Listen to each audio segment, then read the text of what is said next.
I never expected my grandmother's death to spark a war, but looking back, I should have seen it coming. The letter arrived 3 days after we buried her, its crisp white envelope carrying her familiar, elegant handwriting. My name, Callum, written in the careful loops and swirls I'd watched her perfect over countless Sunday afternoons in her garden. My name is Cal, and until last week, I was just the family disappointment, the hawthorn who chose dirt and plants over our prestigious restaurant legacy. Now I'm the unexpected heir to my grandmother's estate, and my entire family has lost their minds. I stood in Grandma Mabel's garden, her letter trembling in my hands as the evening sun cast long shadows across her prized rose bushes. The same roses she'd taught me to tend when I was just a kid with scraped knees and too many questions. You can't be serious. My brother Jackson's voice crackled through my phone's speaker. The house? The whole property? What about the restaurant? The letter's pretty clear, I said, scanning the words again. She left everything to me, Jax. The house, the garden, even her savings. This is bullshit, Cal, and you know it. His voice had that edge to it, the one that always preceded an explosion. Dad's already talking to lawyers. You need to do the right thing here. I watched a monarch butterfly land on one of Mabel's white roses. The right thing according to who? Dad. You. According to the family. That property could save the restaurant. We're struggling, Cal. You know this. The butterfly took flight, and I followed its path until it disappeared over the garden wall. Maybe if you and Dad hadn't sunk all that money into that ridiculous expansion. Don't. Jackson cut me off. Don't you dare criticize what you abandoned. Some of us actually stuck around to carry on the family legacy. I laughed, but there wasn't any humor in it. Funny how the only legacy that matters is the one you chose. Cal. A new voice joined the conversation, Bianca, Jackson's fiancée. Be reasonable. Your grandmother wouldn't have wanted to cause all this drama. She loved the restaurant too. Did she? I walked over to the greenhouse where Mabel and I had spent countless hours. Because according to this letter, she wanted me to have everything specifically to prevent it from being sold off to save the restaurant. The silence on the other end was deafening. Listen, Bianca's voice turned honey-sweet. Why don't you come over for dinner tonight? We can discuss this as a family. Your mother's making your favorite pasta. I touched the greenhouse door, remembering how Mabel would always say, trust the garden, Cal. It never lies. Unlike people who could wrap manipulation in the guise of family dinner. Thanks, but I have plans. I didn't, but they didn't need to know that. I need to start sorting through Grandma's things. Cal. Jackson started, but I ended the call. Inside the greenhouse, everything was exactly as Mabel had left it. Her gardening gloves still draped over her favorite wooden chair, her tools arranged with military precision on the workbench. I unfolded her letter again, reading the last paragraph that had set this whole mess in motion. My dearest Cal, I know this decision won't be popular, but you're the only one who truly understands what I've built here. This garden isn't just plants and soil.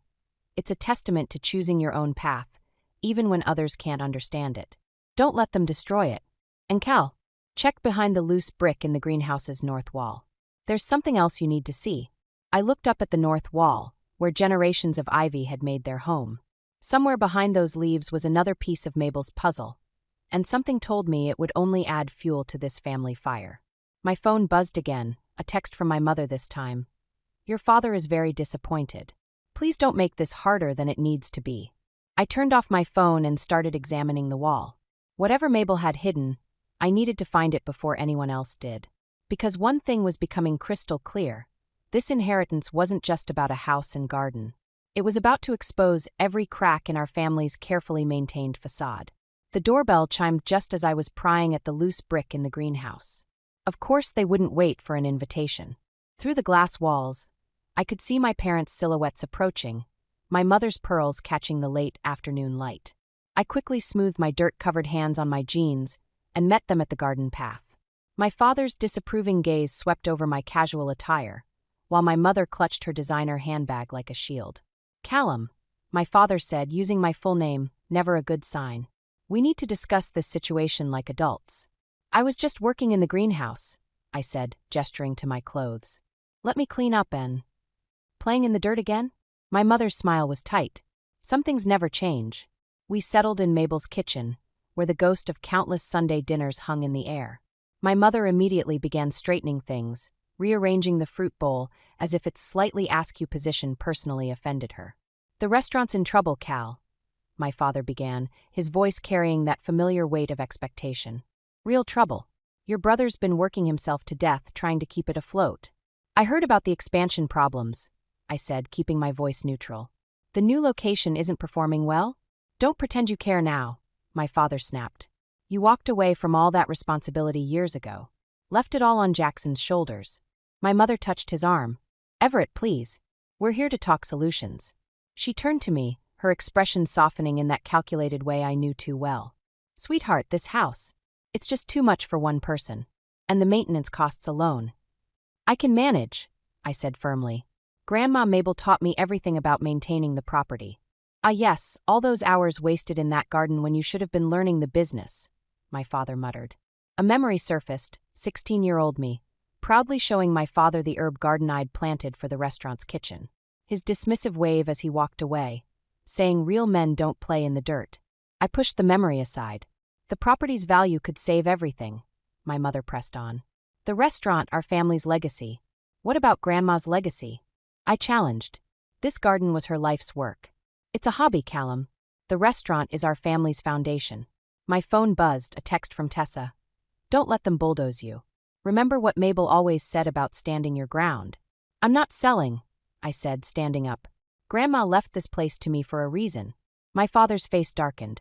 You ungrateful. Everett, my mother interrupted, her voice honey-sweet again.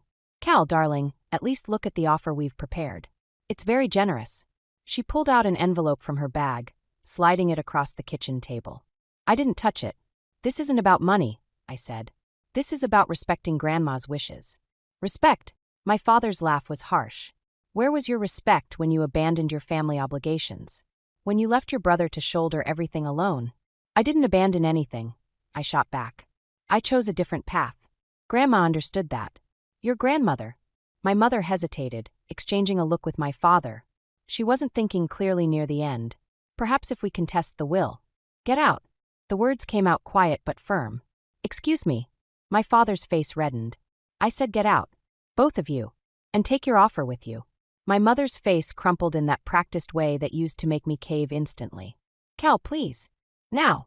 They left, my father's angry muttering mixing with my mother's theatrical sniffles. As their car pulled away, I noticed something had fallen from my mother's bag. A small notebook I recognized as Grandma Mabel's garden journal. Flipping it open, I found recent entries I'd never seen before, including one dated just weeks before her death. The words made my blood run cold. They're planning something. Must protect Cal. Must hide the truth about. The rest of the page was torn out. I looked back toward the greenhouse where the loose brick waited. Whatever Mabel had hidden, I needed to find it fast. Because now I knew, this wasn't just about the inheritance anymore. There was something else, something my family desperately wanted to keep buried. I was still trying to make sense of Mabel's torn journal entry when Tessa called. You need to get down to the county clerk's office. Now. What? Why? Because your brother and his fiancée just walked in with a stack of papers, and I overheard them talking about property transfers. Tessa worked as a legal secretary there. Something's not right, Cal. 20 minutes later, I was speed walking through the courthouse's marble halls, my muddy boots leaving tracks on the polished floor. I rounded the corner just in time to see Bianca at the clerk's window, sliding documents across the counter with perfectly manicured hands. I need to see those papers, I said, stepping up beside her. Bianca's smile didn't waver, but her eyes went cold. Cal, what a surprise. Family business, you know how it is. Exactly. Which is why I need to see what you're filing. The clerk, an older woman with reading glasses perched on her nose, looked between us uncertainly. Sir, those documents concern my grandmother's property, I said firmly. I'm the legal owner. Actually, Jackson's voice came from behind me. That's what we're here to correct.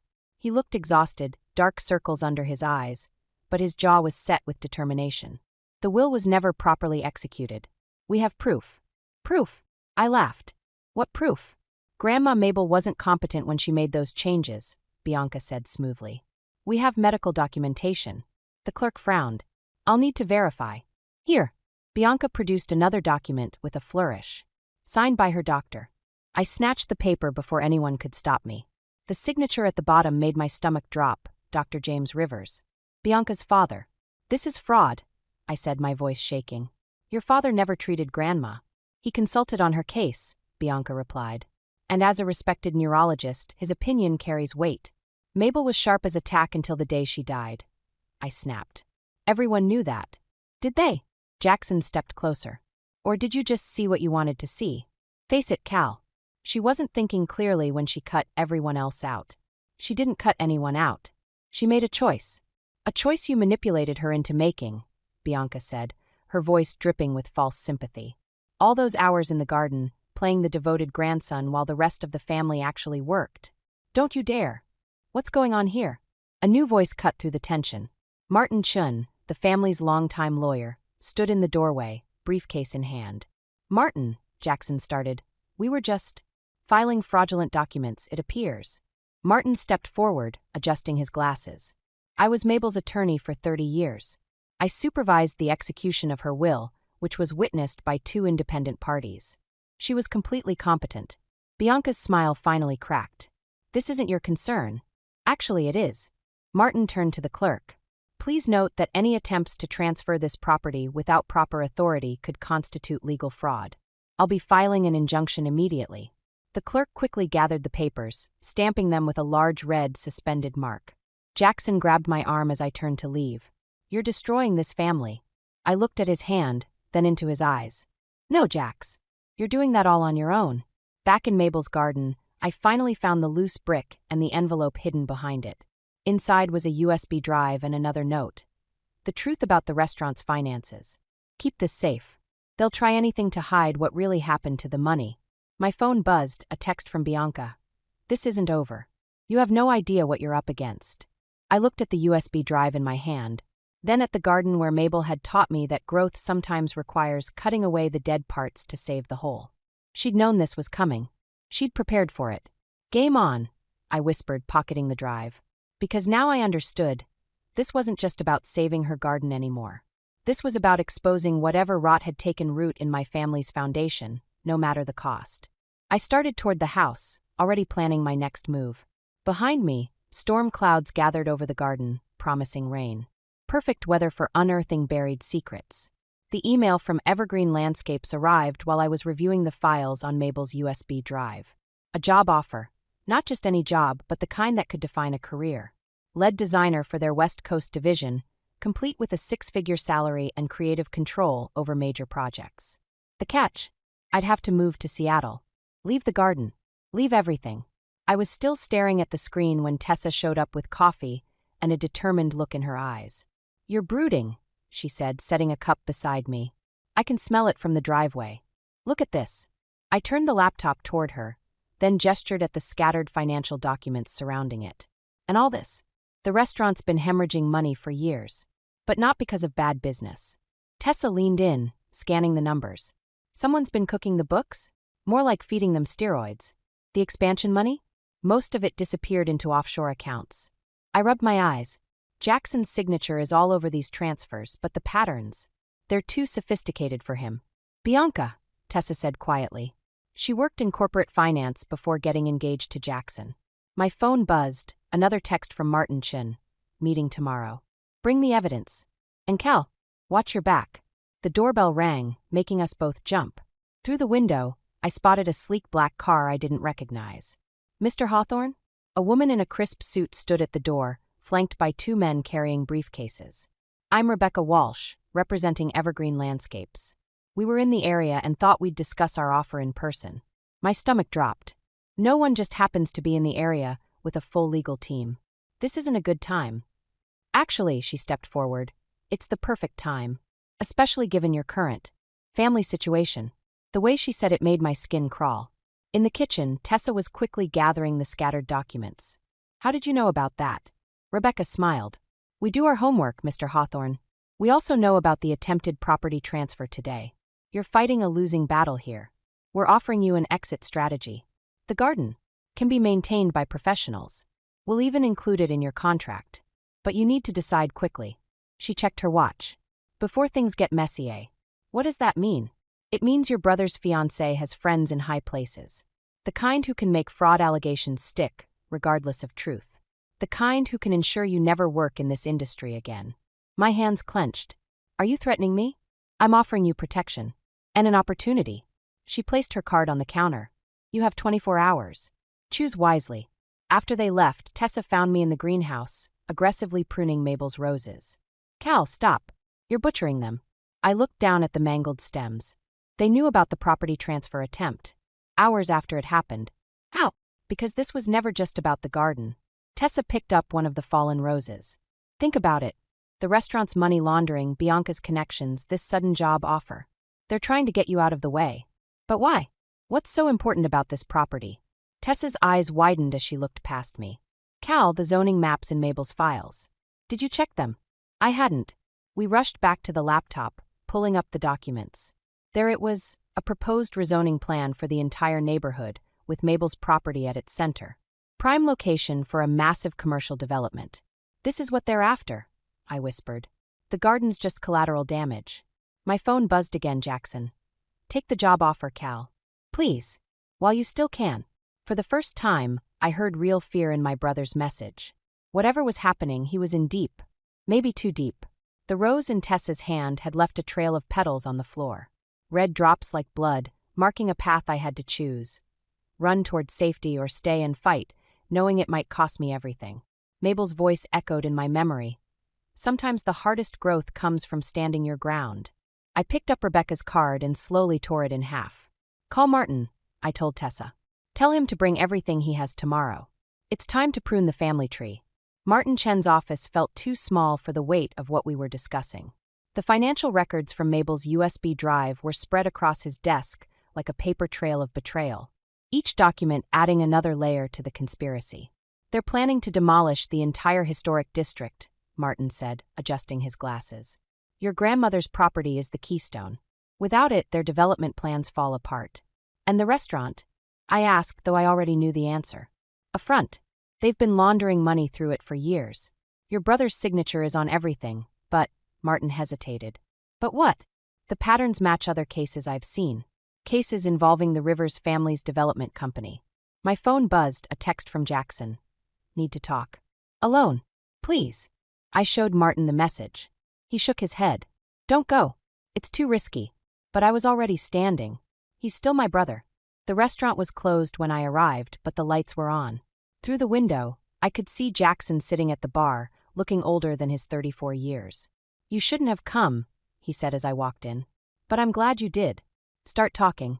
He poured 2 whiskeys, sliding one toward me. I never wanted any of this. The restaurant, the expansion, the development deals, it was all Dad and Bianca. I just wanted to make them proud. He laughed bitterly. To survive. You got out, Cal. You had the courage to walk away. I got trapped. So tell the truth. Help me stop them. I can't. His hands shook as he reached for his glass. Bianca's father. He doesn't just destroy businesses, Cal. He destroys lives. The front door chimed. Bianca walked in, followed by my father and 2 men I didn't recognize. Well, isn't this touching? Bianca's smile was sharp. The prodigal brothers reunited at last. You set me up, I said to Jackson. He couldn't meet my eyes. Nothing personal, one of the men said, moving to block the exit. Just business. My father stepped forward. Sign the papers, Cal. Transfer the property. We can all walk away from this. Walk away. I laughed. Like you walked away from Grandma Mabel when she refused to sell? Is that why she died so suddenly? The room went silent. Jackson's face drained of color. Careful, little brother, Bianca warned. Some accusations can't be taken back. Like money laundering? Or fraud? I pulled out my phone, showing them the screen. Everything you just said is being recorded. And live-streamed to Tessa. The bigger man started forward, but Bianca held up her hand. You're bluffing. Check your phones, I said. It should be hitting social media right about now. They all reached for their phones. In the chaos, I edged toward the door. You idiot, my father snarled. You'll destroy everything. No, I said. You did that yourself. I'm just pruning away the rot. I made it outside just as police sirens started wailing in the distance. Tessa was waiting in her car around the corner, engine running. Did you get it? I asked as I jumped in. She held up her phone, grinning. Every word. The police and FBI are on their way. Martin's meeting us at the station. As we drove away, I watched the restaurant shrink in the rearview mirror. The place that had imprisoned my brother and corrupted my family, now about to become a crime scene. My phone buzzed one last time, a message from an unknown number. Your grandmother would be proud. But this isn't over. I stared at the message, wondering if it was from Martin or someone else. Because despite everything we'd just exposed, something told me we'd only scratched the surface of what Mabel had discovered. "You okay?" Tessa asked. I thought about Jackson's haunted eyes, my father's rage, and Bianca's cold smile. About the garden waiting at home, where tomorrow I'd plant new seeds in soil enriched by everything that had died before. "No," I said honestly. "But I will be." The sirens grew louder behind us, their wail mixing with the night air like justice finally breaking free of its chains. Sometimes I realized revenge doesn't taste like victory. Sometimes it tastes like survival. The wedding invitation arrived exactly 1 month after my father's arrest. Cream-colored paper with gold embossing, like nothing was wrong. Like our family hadn't just imploded in a scandal that made headlines across 3 states. "You're not actually going," Tessa said, watching me turn the invitation over in my hands. We were sitting in Mabel's kitchen, where the morning light still couldn't chase away the shadows of recent events. "Jackson posted bail for Dad," I said. "Used everything he had left." That's not an answer. I traced the embossed letters. Despite everything, the fraud charges, the ongoing investigation, the revelations about Mabel's death, Jackson and Bianca were moving forward with their wedding. At the restaurant, of all places, my phone buzzed with a text from my mother. "He's your father, Cal.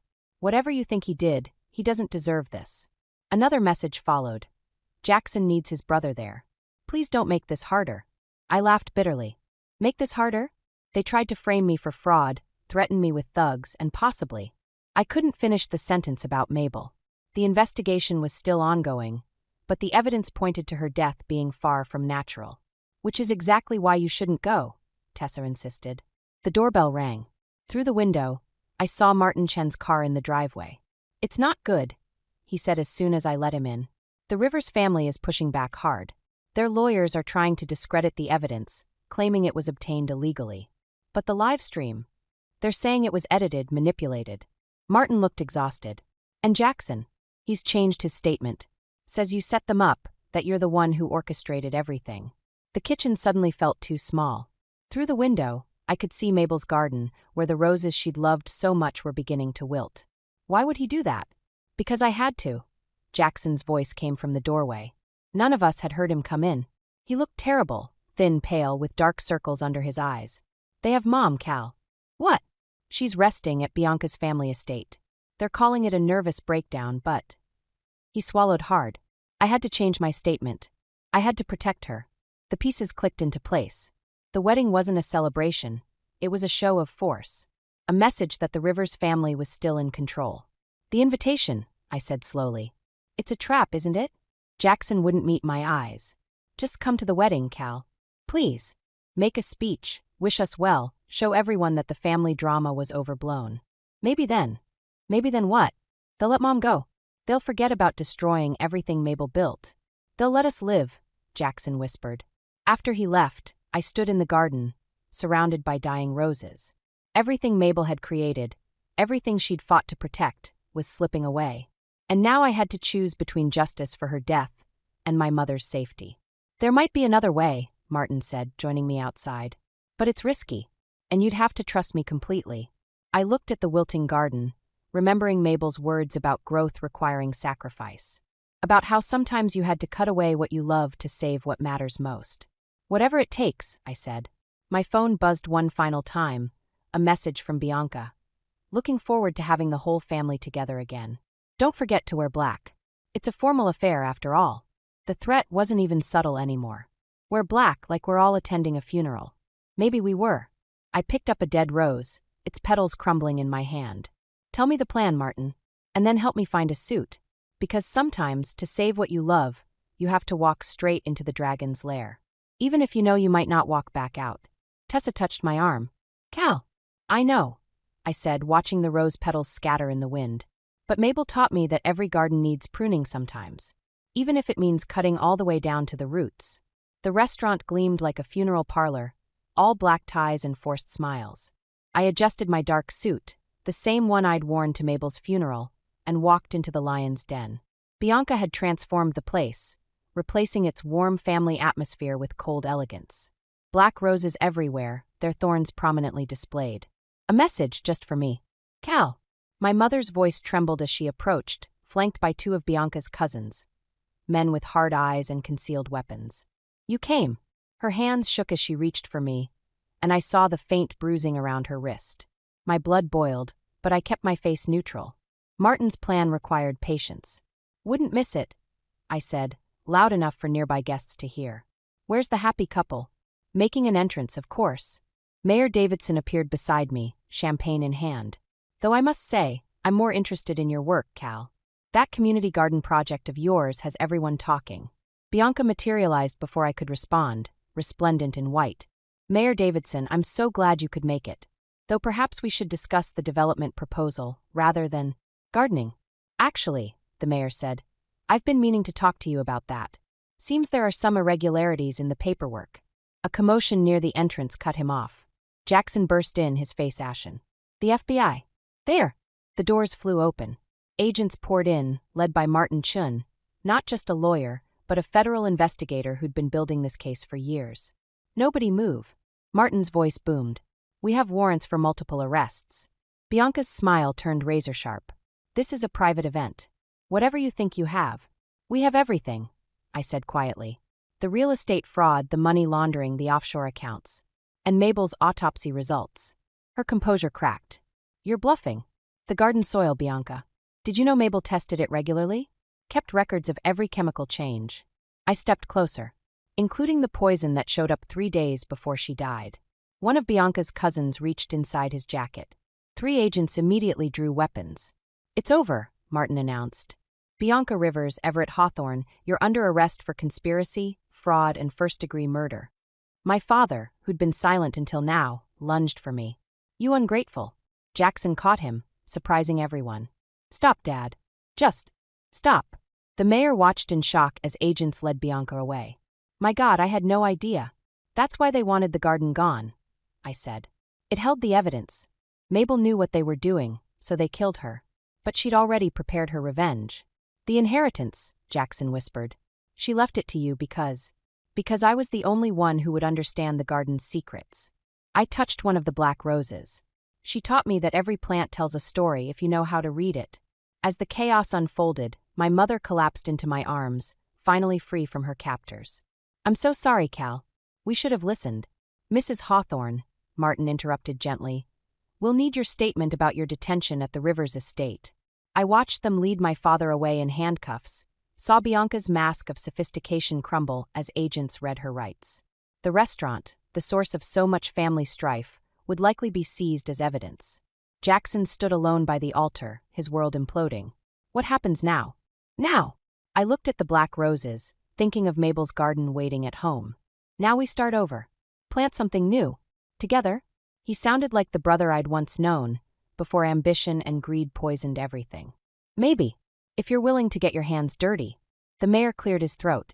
Speaking of new growth, Cal, I'd love to discuss expanding your community garden project. The city could use more of your expertise. Outside, police lights painted the night in red and blue. Inside, among the wreckage of what was supposed to be a wedding, I felt Mabel's presence. She'd known it would end this way. Not with a celebration of love, but with justice finally blooming through the cracks of our broken family. I loosened my black tie. Tomorrow, I'd plant white roses in the garden. But tonight, there was one more truth to unearth.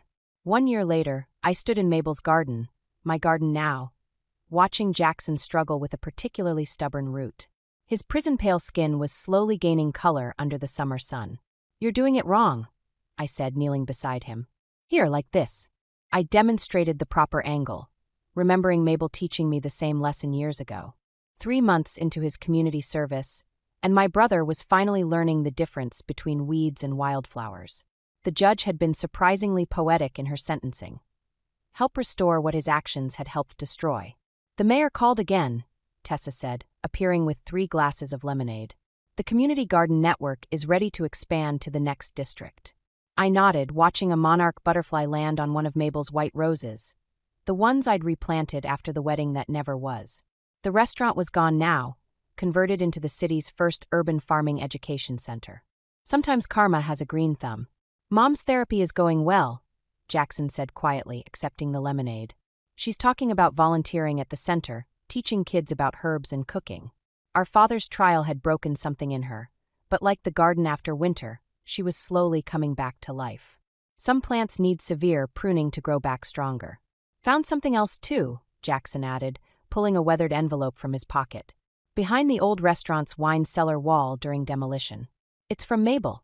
My hands trembled as I opened it. The paper was old, but the words were clear. My dearest boys, if you're reading this, then everything has happened as I feared it might. But remember, even the hardest soil can nurture new growth if you're willing to work it together. There's more, Jackson said, his voice thick. Look at the date. The letter was written the day before she died. She'd known what was coming, had planted the seeds of justice even in her final hours. Cal. My mother's voice came from the garden path. She looked smaller now, humbler, but her eyes were clear. The Heritage Rose Society called. They want to register Mabel's white hybrid officially. Did they say what they'll name it? She smiled softly. They're calling it Mabel's Truth. I looked around at what we'd built from the ashes of our family's implosion. The garden had expanded, now feeding 3 local food banks. The education center was thriving. Even Bianca's father's development company had crumbled under federal investigation. You know what's weird? Jackson said, finally defeating the stubborn root. I always thought the restaurant was our legacy. But Mabel knew better. She saw what really needed to grow. A familiar voice seemed to whisper in the breeze. Trust the garden, Cal. It never lies. There's something else, Tessa said, holding up her tablet. Remember that mysterious text you got? Martin finally traced it. It wasn't from him. Then who? Margaret Rivers, Bianca's grandmother. Turns out she and Mabel were friends in college. She's been feeding information to the FBI for years, trying to stop her own family's corruption. I thought about karma again, about how the truth finds its way to the surface like a determined seedling pushing through concrete. The garden needs a new section, I decided. Something to mark everything that's happened. Any ideas? Jackson stood, brushing dirt from his knees. What about a maze? But instead of walls, we use flowering vines. Something that looks complicated from the outside, but actually leads to something simple. Like truth, our mother added softly. I picked up my gardening tools, Mabel's old ones that still fit my hands perfectly. Better get started then. These things take time to grow. As we worked together under the summer sun, I realized that revenge, like gardening, isn't about destruction. It's about clearing space for something better to grow. Mabel had taught me that, in her own way, through every seed we'd planted together. The butterfly took flight, rising above the garden where our family was slowly, steadily, putting down new roots. Different from the ones we'd had before, but stronger for having weathered the storm. Sometimes the best revenge is simply growing beyond what others thought possible.